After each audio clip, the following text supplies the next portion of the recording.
Hello guys, good morning. Welcome back on for my educational hub. Last जो lecture था वहाँ तक हमारा सेकंड यूनिट कंप्लीट हो गया था। अभी यूनिट 3 की बात करूँगा। वैसे तो लास्ट यूनिट के साथ में भी हमने एक क्वेश्चन यूनिट 3 का पढ़ लिया था, बट वैसे फॉर्मली बात करूँ तो अभी यूनिट 3 अभी स्टार्ट होगा। ठीक है, अब यूनिट 3 में क्या क्या चीज़ें हैं देखो। मैं थोड़ा सा ब्रीफली एक आइडिया बता देता हूँ। जैसे तो हमने सेकेंड यूनिट और थर्ड यूनिट उसमें ज़्यादा डिफरेंस नहीं है। डिफरेंस मतलब जिस टाइप के टॉपिक हमने यूनिट 2 में पढ़े हैं, यूनिट 3 में भी उसी टाइप के टॉपिक हम लोग डिस्कस करेंगे। जैसे पोटेंशियल वेल वगैरह उस तरीके के डिस्कस किए थे, सेम उसी तरीके के आगे भी टॉपिक हम लोग इसमें डिस्कस करेंगे। वो क्या क्या होने वाले हैं उसका एक मैं मतलब बड़े बड़े टॉपिक्स का एक आइडिया बता देता हूँ, फिर छोटे छोटे क्वेश्चंस वगैरह और सारी चीज़ें आएगी। बट मेनली यूनिट 3 में क्या क्या चीज़ें आने वाली है। यूनिट 3 में अगर मैं बात करूँ यूनिट 3 की, तो क्या आएगा यूनिट 3 में। मेनली यूनिट 3 के अंदर एक तो आएगा, ये आएगा एक विमीय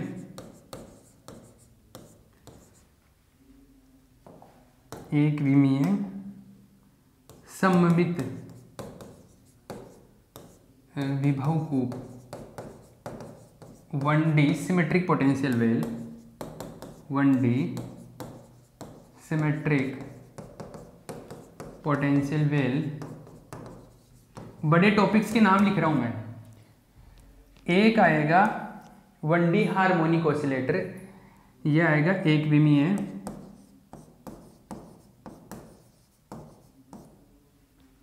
सरल आवर्ती दोलित्र या आवर्ती दोलित्र, इसको ऐसे भी लिख सकते हो, आवर्ती दोलित्र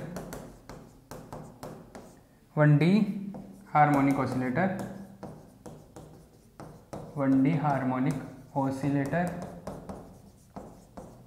ठीक है, उसके अलावा एक हम पढ़ेंगे हाइड्रोजन एटम। क्या पढ़ेंगे? हाइड्रोजन परमाणु पढ़ेंगे हम लोग। हाइड्रोजन परमाणु, या ऐसे बोल सकता हूँ एकल इलेक्ट्रॉन परमाणु, एकल इलेक्ट्रॉन परमाणु। ये हाइड्रोजन एटम,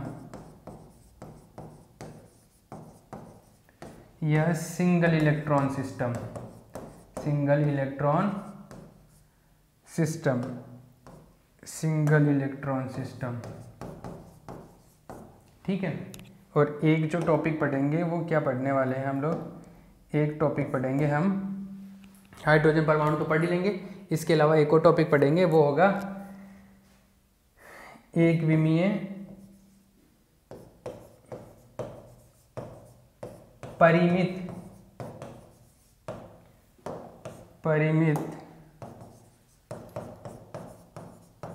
विभवकूप में कण। ये 4 मेन टॉपिक है। Particle in A 1D finite potential box, finite potential well.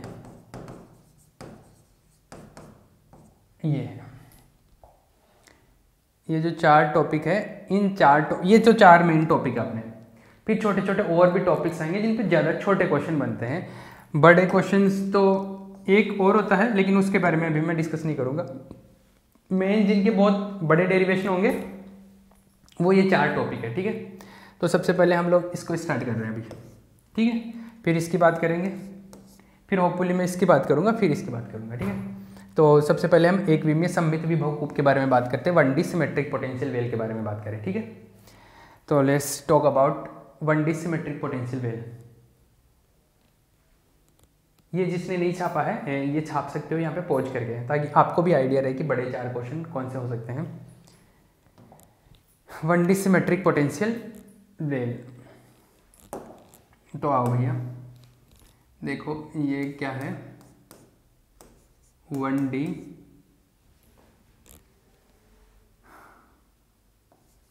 सममित विभवकूप, अनंत विभवकूप होता है वैसे तो ये, अनंत विभवकूप।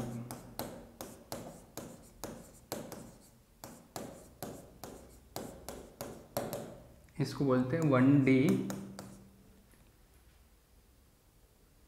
इनफाइनाइट सिमेट्रिक,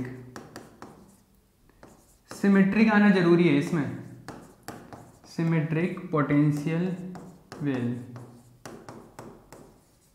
इसका जो कीवर्ड है वो यही है, सममित जो है सिमेट्रिक। ये वर्ड से ही पता चलता है कि पहले भी हमने 1D पोटेंशियल वेल पढ़ा है ना, पहले भी पढ़ा है, लेकिन इसमें और उसमें क्या डिफरेंस होगा, वो एसिमेट्रिक था, ये सिमेट्रिक है, समझ गए? तो ये सिमेट्रिक है, ठीक है। दूसरा, कई बार सिमेट्रिक नहीं लिखता है। थर्ड यूनिट में अगर क्वेश्चन पूछ रहा है 1D बॉक्स का, तो थर्ड यूनिट में अगर पूछ रहा है तो इसी को पूछेगा, ये ध्यान में रखना, क्योंकि थर्ड यूनिट का पार्ट ये है। तो थर्ड यूनिट में पूछ रहा है तो इसी को पूछेगा, और सममित बोल दिया तो फिर तो यही करना है, सिमेट्रिक बोल दिया तो, और सिमेट्रिक नहीं बोलेगा तो एक दूसरा साइन देता है, दूसरी चीज बताता है वो इसके बारे में। वो दूसरी चीज क्या बताता है, वो ये बता देता है कि विभव कूप जो है उसकी जो विड्थ है, जो चौड़ाई है वो है 2a। कितनी चौड़ाई है उसकी? 2a या 2l, 2l भी बोल देता, l के टर्म्स में बता देता कभी a के में। तो विभव कूप की जो चौड़ाई है, width of potential well is 2a या 2l, ठीक है, ये भी बोल सकता है, समझ गए? तो मैं यहाँ पर आपका एक सिग्नल बता देता हूँ ताकि आपको ध्यान रहे, 2a या 2l चौड़ाई के लिए बोल देता है वो, ठीक है।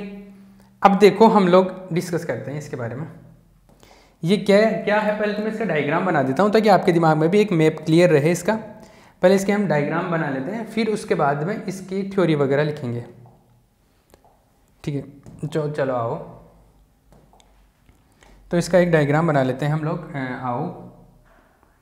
1D इनफाइनाइट है और सिमेट्रिक है। सिमेट्रिक का मतलब जैसे x = 0 के दोनों तरफ एक जैसा है, सममित है, इधर भी वैसा है उधर भी वैसा है। मतलब जैसे ऐसा है कि ये है x = 0, तो इसके इधर भी और इधर भी, मतलब ऐसा है, ये x = a है और ये x = -a, ये x = -a है, ये x = a है, और ये मिडिल पॉइंट हो गया कहीं यहाँ पे, ठीक है। तो इसके इस तरफ दीवार है और इस तरफ भी दीवार है, और ये अनंत ऊंचाई का मतलब इनफाइनाइट हाइट। पहले वाला जो विभव कूप पड़ा था, पहले वाला जो इनफाइनाइट वेल था, ये इनफाइनाइट पोटेंशियल बॉक्स था, उसमें इसमें क्या डिफरेंस है? उसमें जो वॉल थी एक तो x = 0 पे थी और एक x = a पे थी। इसमें वॉल लिए हमने -a पे और a पे। तो इसकी जो चौड़ाई है, इसकी जो विड्थ है वो कितनी होगी? 2a विड्थ हो गई इसकी, ठीक है, 2a चौड़ाई का हो गया ये चमका, ये 2a चौड़ाई का बॉक्स हो गया, क्लियर। आगे देखो, ये 2a चौड़ाई का विड्थ बॉक्स हो गया। आगे हम बात करें तो अभी ये तो इसके बारे में इंफॉर्मेशन मिल गई। तो सबसे पहले और एक पार्टिकल है वो इसके अंदर है, एक जो पार्टिकल है वो बेचारा इसके अंदर है, तो वो इधर दीवार पे जाता है, वो उधर दीवार पे टकरा के वापस आता है, तो वो इधर उधर घूमता रहता है, और जो उसकी एनर्जी है वो एनर्जी है कितनी आएगी? इसकी एनर्जी है E। इनफाइनाइट पोटेंशियल वेल का मतलब मैंने फिर से बता रहा हूँ, जो पहली बार बताया था तो मैंने बोला था कि इधर बीच में तो पोटेंशियल एनर्जी कितनी है? 0। इधर पोटेंशियल एनर्जी का मतलब है अनंत है, इधर अनंत है तभी तो इधर नहीं आ पा रहा। इधर भी कितनी है? इनफाइनाइट पोटेंशियल है, बीच में कितना है? 0 है। ये कहानी समझ में आई। एक पार्टिकल है वो इनफाइनाइट सिमेट्रिक पोटेंशियल वेल के अंदर है, इसके अंदर है। अब इसका वेव फंक्शन क्या होगा और इसकी एनर्जी क्या होगी ये कैलकुलेट करना है, जैसे पहले किया करते थे, सेम उसी पैटर्न पे। क्लियर? ये अभी तक स्ट्रक्चर क्लियर हुआ, इसका जो प्लॉट है वो क्लियर है ना। अब इसके बारे में हम लोग लिखते हैं। तो पहले तो मैं ये मैंने तामझाम बनाया है वो, इसके बारे में थोड़ी सी स्टोरी लिख देते हैं और फिर इसका मैथमेटिकल डिस्क्रिप्शन स्टार्ट करेंगे हम लोग, है ना। तो पहले तो ये स्टोरी लिखो इसका कि एक पार्टिकल है वो इसके अंदर बंद है, वो ऐसा ऐसा ऐसा ऐसा, तो लिखो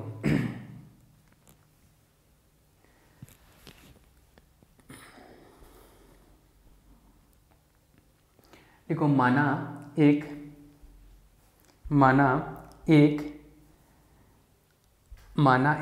अनंत सममित विभव कूप है। माना एक अनंत सममित विभव कूप है जिसकी दो अनंत ऊंचाई की दीवारें, जिसकी दो अनंत ऊंचाई की दीवारें x इक्वल्स टू ए, जिसकी दो अनंत ऊंचाई की दीवारें x इक्वल्स टू ए एवं x इक्वल्स टू माइनस ए पर स्थित है, जिसकी दो अनंत ऊंचाई की दीवारें x इक्वल्स टू ए तथा x इक्वल्स टू माइनस ए पर स्थित है, x इक्वल्स टू ए तथा x इक्वल्स टू माइनस ए पर स्थित है, जिसकी दो अनंत ऊंचाई की दीवारें x इक्वल्स टू ए तथा x इक्वल्स टू माइनस ए पर स्थित है। ठीक है, दो दीवारें ऐसे स्थित है। विभव कूप के अंदर स्थितिज ऊर्जा 0 है। विभव कूप के अंदर स्थितिज ऊर्जा 0 है तथा विभव कूप की चौड़ाई 2a है, तथा विभव कूप की चौड़ाई 2a है। ये ए की जगह कई बुक्स में या एग्जाम में एल भी लिखा हुआ आ सकता है, तो उसको लेके आप ऐसे कोई टेंशन का बात नहीं, ए की जगह एल भी आ सकता है। ठीक है, विभव कूप की चौड़ाई 2a है। क्लियर, इंग्लिश में लिख लो। Late A 1D infinite symmetric potential well, let a 1D infinite symmetric potential well of width 2a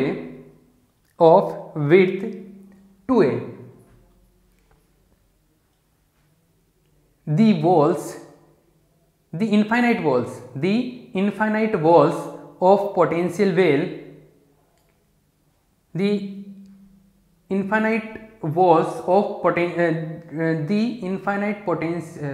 the infinite walls of potential well are situated at x equals to minus a and x equals to minus a and x equals to a, x equals to minus a and x equals to a. The potential energy in potential well, the potential energy in the potential well is 0 and infinite at the outside, and infinite at outside. ठीक है, ये मैंने अभी इसकी कहानी बताई कि ये क्या है। अब एक पार्टिकल है, उसकी एनर्जी ई है, वो इसके अंदर है, उसका डिस्कस करेंगे, है ना। तो यहाँ पर एक पैराग्राफ चेंज करके एक लाइन और लिख लो। माना एक कण जिसकी ऊर्जा ई है, माना एक कण जिसकी ऊर्जा ई है, माना एक कण जिसकी ऊर्जा ई है, विभव कूप के अंदर स्थित है। माना एक कण जिसकी ऊर्जा ई है, विभव कूप के अंदर स्थित है। Let a particle of energy, paragraph change करके लिखना। Let a particle of energy E, let a particle of energy E, let a particle of energy E inside the potential well, inside the potential well. Clear, ठीक है, okay. आओ अब इसको discuss करते हैं। तो पहली चीज़ तो इसके बारे में थोड़ी सी और बात कर लूँ। ये कहाँ के बीच में पोटेंशियल क्या है, इसके बारे में हम लिखते थे ना। तो V जो है वो है 0, कहाँ 0 है, x minus a to a, x की वैल्यू माइनस a2 अगर a है तो इसके लिए v 0 है। और अगर x ये v इनफाइनाइट है, कहाँ, अगर x की value less than minus a है, इससे इस तरफ माइनस इनफाइनाइट है, और इनफाइनाइटी कहाँ पर है, जब x की वैल्यू इसके उस तरफ x ग्रेटर देन है। तो ये चीज़ भी है एक, है ना, चमकता है। ये परिसीमा प्रतिबंध भी बोल सकते हैं इसको, जो भी आप बोलना चाहो। ये है, क्लियर है। ये सारी चीज़ें होगी, ये बाउंड्री कंडीशंस ही है एक तरीके से, मतलब बाउंड्रीज को शो करा, एक बाउंड्री है आगे, एक बाउंड्री है आगे, है ना। अब हम लोग क्या करेंगे, अब जो ये अंदर पार्टिकल है इसका वेव फंक्शन कैलकुलेट करेंगे, इसकी एनर्जी कैलकुलेट करेंगे, बस यही टास्क है अपना, यही काम है अपना। ये दोनों एनर्जी और वेव फंक्शन कैलकुलेट करते हैं, ये टॉपिक खत्म, फिनिश, ठीक है। तो मैं एक बार टाइम देख लेता हूँ और फिर हम लोग, अभी है काफ़ी प्रॉपर टाइम है। अभी आपको क्लियर तो आ रहा है ना वीडियो? थोड़ा अनक्लियर है ना, मैं इसको थोड़ा ठीक करूँ, 1 सेकेंड। अभी बेटर है? ठीक है, आई थिंक इट्स बेटर। ठीक है, आओ। तो हम लोग अभी क्या करें, इसको आगे डिस्कस करें। तो पार्टिकल के लिए बात करते हैं। तो एनर्जी कितनी है पार्टिकल में, जिसने ये नहीं छापा है यहाँ पे पॉज करके छाप लियो। हाँ, अब पार्टिकल की एनर्जी के बारे में बात करेंगे और वेव फंक्शन के बारे में बात करेंगे। तो वेव फंक्शन कहाँ से बात करते हैं हम लोग, वही श्रोडिंगर इक्वेशन से, जैसे पहले किया करते थे, श्रोडिंगर इक्वेशन से डिस्कस करेंगे। तो वहीं से स्टार्ट हो जाए, जैसे पहले पूरी कहानी चलती थी, सेम उसी तरीके से। वैसे डेरिवेशन कर रहा हूँ मैं। 1D पोटेंशियल वेल का जो डेरिवेशन था, उस डेरिवेशन को दिमाग में ध्यान रखना, थोड़ा थोड़ा वैसे चलेगा, थोड़ा सा डिफरेंट होगा, बाकी उसी तरीके का काम होगा। तो देखो, श्रोडिंगर इक्वेशन से बाई श्रोडिंगर इक्वेशन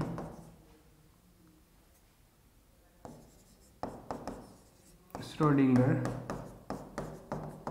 समीकरण से। अब पार्टिकल अंदर है तो मैं अंदर की बात करूंगा, बाहर तो पार्टिकल हो नहीं सकता, तो इस एरिया में भी, उस उधर वाले रीजन में भी पार्टिकल का जो वेव फंक्शन होगा वो क्या होगा, 0 होगा। तो इस रीजन में भी, इस रीजन में भी, इन दोनों में पार्टिकल का वेव फंक्शन क्या होगा, 0 होगा। साफ साफ बात पता चलती है ना। अरे इधर पार्टिकल कभी आ ही नहीं सकता बेचारा, इधर नहीं आ सकता तो 0 होगा, इधर भी नहीं आ सकता तो इधर भी 0 होगा। इधर वेव फंक्शन होगा कुछ ना कुछ बस, और वो वेव फंक्शन ही कैलकुलेट करना है कि अगर यहाँ पार्टिकल है अंदर तो वेव फंक्शन क्या होगा। चमकता है, ठीक है। तो अब ये श्रोडिंगर इक्वेशन से वेव फंक्शन कैलकुलेट करते हैं। तो वेव फंक्शन कैलकुलेट करते हैं Schrodinger by the help of Schrodinger equation. तो श्रोडिंगर इक्वेशन अप्लाई करो, देखो आ जाओ। तो देखो बाय श्रोडिंगर इक्वेशन क्या होगा, श्रोडिंगर इक्वेशन क्या होता है, minus h²/2m and del square by del x² plus v psi is equals to E psi, ठीक है, ये होता है। अब जो बीच वाला पार्ट है इसी के लिए स्टडी कर रहे हैं, क्योंकि पार्टिकल तो अंदर ही है, और बीच वाले पार्ट में पोटेंशियल कितना होगा, पोटेंशियल एनर्जी 0 है बीच वाले पार्ट में, x equals to minus s a, इसके बीच में पोटेंशियल एनर्जी क्या है, 0। तो v क्या आ जाएगा, 0, तो v विल बी 0। तो v is equal to 0 since v 0 for x minus a to a के लिए। ये 0 होगा तो यहाँ पे 0 पुट कर दो, यहाँ पे 0 पुट किया तो क्या आया, माइनस h²/2m, ये डेल स्क्वायर, ये तो 0 हो गया, साई इधर आ गया तो del square psi by del x² equals to E psi. ये फिर वैसा ही जैसा पहले किया करते थे, डेल x², और ये इसको लेके गया इधर तो 2m e/h² साई, भी नेगेटिव आ गया, ये del square Sai del x², ये इधर आएगा तो पॉजिटिव हो जाएगा, 2m e/h² Sai equal to 0, ठीक है, ये हो गया। अब इसको हम लोग k² मान लेते हैं, जैसे पहले किया करते थे। तो 2m लेट, पहले जैसे किया था ना वैसे ही कर रहा हूँ मैं, कुछ नई चीज़ें नहीं कर रहा, तो आपको कुछ अटपटा नहीं लगना चाहिए कि मैं कुछ नया पढ़ा रहा हूँ। सेम उसी तरीके की चीज़ें, k² साई इक्वल्स टू 0। इसको सोल्व करने का तरीका मैंने बताया था, जिसने ये नहीं छापा है यहाँ तक, यहाँ पे पॉज करके छाप लेना। आगे चलते हैं हम लोग। ये इसको सोल्व कैसे करते हैं, d² मान के, तो d² psi plus k² psi equal to 0, और d² plus k² psi equal to 0, psi के नॉट भी जीरो, साई तो जीरो हो नहीं सकता क्योंकि साई जीरो हो गया तो फिर गेम ही खत्म हो जाएगा। मैंने ये पहले हज़ारों बार बताया आपको कि कैसे होता है, ये क्यों नहीं हो सकता जीरो। तो ये जीरो होगा और ये जीरो होगा, तो D square equals to minus K square, और डी का वैल्यू क्या आ जाएगा, plus minus iota K. Plus minus iota K से अगर मैं इसका सॉल्यूशन कैलकुलेट करूँ तो सॉल्यूशन दो तरीके से मिल सकता है। सॉल्यूशन दो तरीके से कैसे मिल सकता है, एक तो साई का वैल्यू ऐसे मिलता है A exponential iota K X plus B exponential minus iota K X, ठीक है। या इसी का दूसरा फॉर्म जो होता है वो ऐसे होता है ए साइन के एक्स प्लस बी कॉस के एक्स। इसी को आगे एक्सपोनेंशियल को साइन और कॉस में ओपन करेंगे, इस एक्सपोनेंशियल को भी साइन और कॉस में ओपन करते तो फाइनली जाके मिलके यही मिल जाता अपने को। कांस्टेंट डिफरेंट हो सकते हैं लेकिन कांस्टेंट्स के साथ में इस तरीके का मिलता है। तो या तो हम लोग ये यूज कर लेते हैं या ये यूज कर लेते हैं। अब इस जगह पे मैं ये वाला नीचे वाला यूज करूंगा, तो मैं इस ऊपर वाले को हटा देता हूं, ठीक है। इसका ये सॉल्यूशन है, क्लियर है।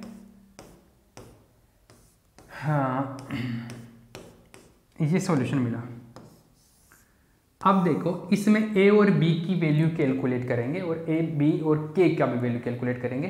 तो a और b और k का वैल्यू कैलकुलेट करने के लिए हम लोग क्या करेंगे, बाउंड्री कंडीशन यूज करते हैं हम लोग, परिसीमा प्रतिबंध।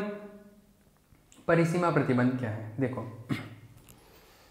पहली चीज परिसीमा प्रतिबंध है क्या अपने पास में। परिसीमा प्रतिबंध, परिसीमा मतलब बाउंड्रीज पे क्या रेस्ट्रिक्शंस है, क्या कंडीशंस है। तो ये बाउंड्री इन पे क्या कंडीशन है, कंडीशन ये है कि बाउंड्री पे हमेशा फंक्शन कैसा होना चाहिए, कॉन्टिन्यूअस होना चाहिए। कॉन्टिन्यूअस मतलब सतत, और सतत होने के लिए ये होना चाहिए कि इधर जैसा फंक्शन है वैसे ही इस तरफ होना चाहिए, मतलब यहां पर बाउंड्री पर दोनों तरफ से सेम होना चाहिए, यही। तो देखो अगर इस बाउंड्री की बात करूं x equals to minus a पे, तो यहां पर इस तरफ फंक्शन जीरो है, तो इधर से मैं कैलकुलेट करूंगा तो x equals to minus a पे इधर से फंक्शन क्या आना चाहिए, जीरो आना चाहिए। और x इक्वल्स टू ए पे इधर भी फंक्शन जीरो है, तो इस तरफ भी फंक्शन क्या होना चाहिए, मतलब इस बाउंड्री पर इधर वाले से जो फंक्शन का वैल्यू आता है उसमें भी जीरो आना चाहिए। ये बाउंड्री की पहली कंडीशन है। तो फर्स्ट बाउंड्री कंडीशन एक बार तो यहाँ लगा दो, एक बार यहाँ पे लगा दो, ठीक है। x इक्वल्स टू ए पे भी फंक्शन का वैल्यू जीरो होना चाहिए, x equals to minus a पे भी जीरो होना चाहिए, बिकॉज ये दो बाउंड्रीज है अपने पास यहाँ पे, क्लियर। तो आगे चलो भैया, तो देखो आओ 8x equals to zero boundary condition से, बाई बाउंड्री कंडीशन परिसीमा प्रतिबंध से, परिसीमा प्रतिबंध से। देखो परिसीमा प्रतिबंध से क्या होगा, परिसीमा प्रतिबंध से 8x equals to a, x equals to a पे साई क्या होना चाहिए, जीरो, साई जीरो होना चाहिए।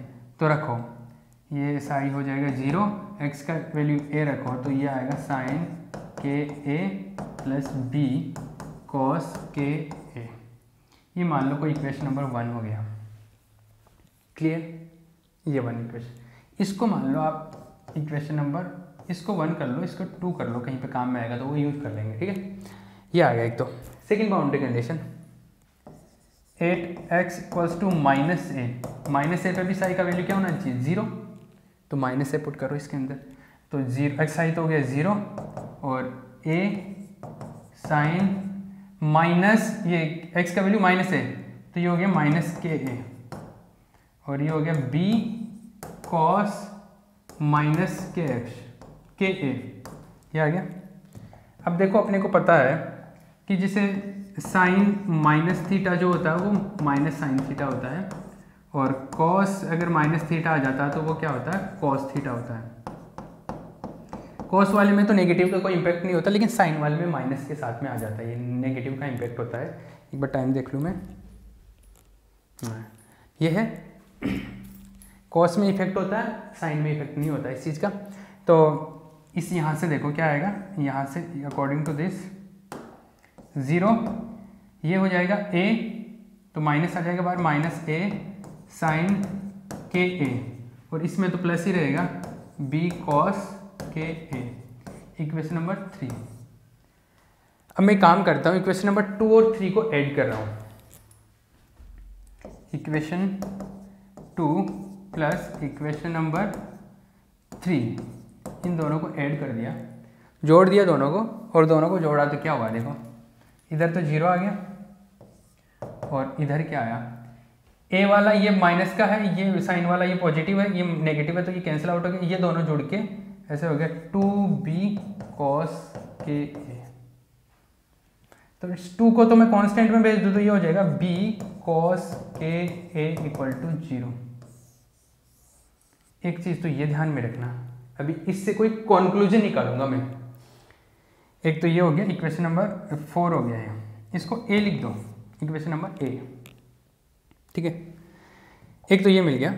एक बार इनको घटा रहा हूँ मैं, माइनस कर रहा हूँ, इन दोनों को नेगेटिव कर रहा हूँ। तो दोनों को नेगेटिव करूँगा तो क्या होगा देखो, दोनों को अगर घटा रहा हूँ तो क्या होगा, इक्वेशन 2 माइनस इक्वेशन 3, दोनों को अगर माइनस करूँगा तो देखो इसमें से ये माइनस होगा, तो इसको लिख ही देता हूँ मैं, ये आएगा 0।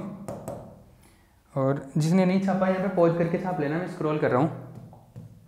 ये आएगा a साइन के ए बी कॉस के ए साइन के ए प्लस बी कॉस के ए माइनस, माइनस क्या आएगा, ये साइन वाला तो पहले माइनस है तो माइनस माइनस प्लस हो जाएगा, प्लस a साइन के ए, और जो कॉस वाला पॉजिटिव है तो वो हो जाएगा b कॉस के ए, क्या आ जाएगा। तो देखो ये कैंसिल आउट हो जाएगा, ये कैंसिल आउट होगा तो ये बचा 0 इक्वल्स टू 2a साइन के ए, 2 से 2 तो इधर ले लिया तो मैं ऐसा आया a साइन के ए इक्वल टू 0, ये इक्वेशन आ गया b, ठीक है। अब देखो यहां से क्या पता चला, हम लोगों का बाउंड्री कंडीशन क्या था, बाउंड्री कंडीशन ये था कि बाउंड्री पे साई का वैल्यू क्या होना चाहिए, 0 होना चाहिए। यहां से ये था कि बाउंड्री पे, एट दी बाउंड्री साई क्या होना चाहिए, 0, और साई 0 कब होगा, जब b cos के a 0 हो और a sin के a 0, मतलब ये दोनों टर्म 0 होंगे ना तभी 0 होगा। ये 0 कब होगा, ये भी 0 हो और ये भी 0 हो, दोनों 0 हो, और ये दोनों 0 हो, इसके लिए क्या कंडीशन हो सकती है, दोनों 0 कब हो सकते हैं, देखो इधर इस चीज को ध्यान से देख लेना, मैं जो बता रहा हूं अभी तो कुछ इसमें कुछ ज्यादा समझने का नहीं था, अभी कुछ है काम की बात। ये दोनों 0 कब होंगे, या तो दोनों कांस्टेंट 0 तब, या साइन के एक्स और कॉस के एक्स दोनों 0 हो जाए। तो कोई एंगल ऐसा बताओ, कोण का ऐसा मान बताओ जहां पे साइन भी 0 हो जाए और कॉस भी 0 हो जाए। तो ऐसी तो कोई पॉसिबिलिटी नहीं है, क्योंकि साइन तो 0 होता है 0 पे, पाई पे, 2 पाई पे, इन पे, और कॉस 0 होता है पाई बाई 2 पे, 3 पाई बाई 2 पे, इन पे। तो ये दोनों तो एक साथ 0 हो नहीं सकते, मतलब कि ये साइन और ये कॉस ये एक साथ 0 नहीं हो सकता, लेकिन ये पूरा टर्म एक साथ 0 होना चाहिए। तो इसके लिए ऐसा हो सकता है क्या कि इसका एक का तो कांस्टेंट 0 हो जाए, एक का ये वाला 0 हो जाए, साइन वाला कॉस वाला, और एक बार ऐसा हो सकता है कि जैसे इसका कांस्टेंट 0 हो गया और ये 0 हो गया। ये दो पॉसिबिलिटी है, समझे, मतलब एक बार तो इसका कांस्टेंट 0 हो गया, इसका कांस्टेंट 0 हो गया तो ये पूरा पद 0 हो जाएगा क्योंकि इससे मल्टीप्लाई करूंगा तो, और इस वाले में ये कॉस वाला पार्ट 0 हो गया तो कॉस वाला पार्ट 0 होता है, ये भी 0 हो गया पूरा, तो पूरा 0 हो गया तो मतलब साइन 0 आ जाएगा। एक सिचुएशन ऐसा हो सकता है। दूसरी सिचुएशन में b 0 कर दिया और इसका साइन वाला पार्ट 0 कर दिया, तो b 0 होते ये पूरा टर्म 0 और इस साइन वाला टर्म 0 होते ये पूरा 0, मतलब साइन 0 हो जाएगा। तो इस तरीके से हम लोग दो कंडीशन बनाते हैं। तो a और b को ध्यान में रखते हुए समीकरण a और b से यह आइडिया लगाया हमने, क्या, समीकरण a एवं b को ध्यान में रखते हुए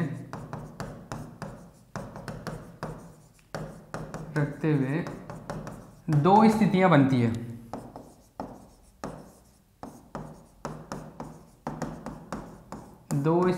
देयर आर टू कंडीशंस